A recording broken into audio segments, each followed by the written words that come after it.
Assalamualaikum warahmatullahi wabarakatuh.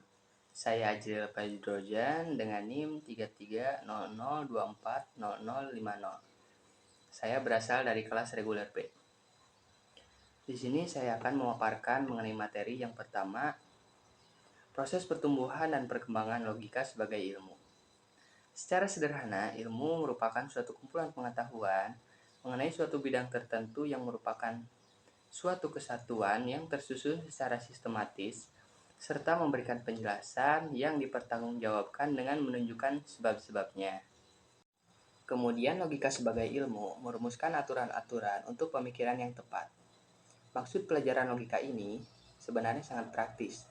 Yang kita pentingkan dalam studi ini adalah kecakapan menerapkan aturan-aturan pemikiran yang tepat terhadap persoalan-persoalan yang konkret yang kita hadapi setiap hari, serta membentuk sikap ilmiah, kritis, dan objektif.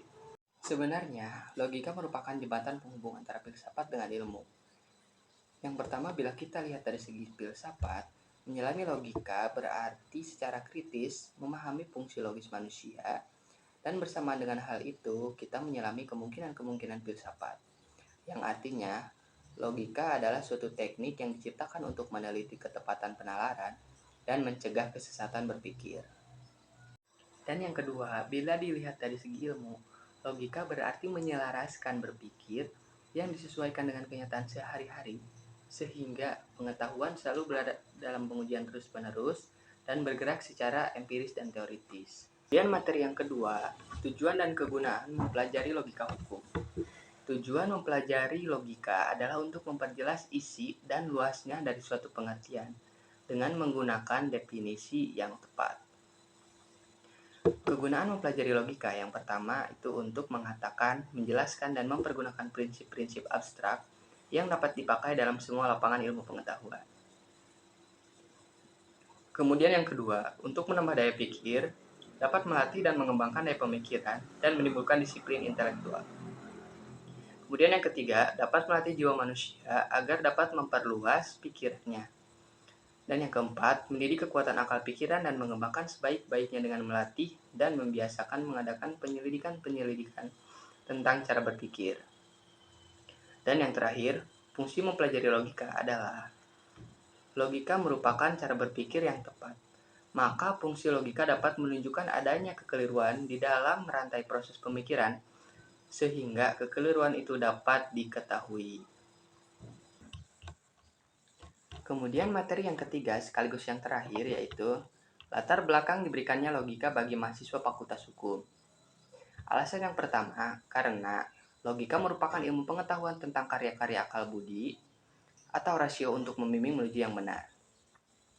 Kemudian yang kedua, mata kuliah logika menimbulkan kesadaran untuk mempergunakan prinsip-prinsip berpikir yang sistematis.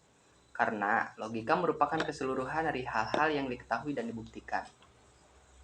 Kemudian yang ketiga, mata kuliah logika sangat penting bagi mahasiswa Fakultas Hukum sebab mempelajari logika adalah sebagai studi ilmiah hanya untuk membuktikan prinsip-prinsip dan hukum-hukum berpikir yang benar.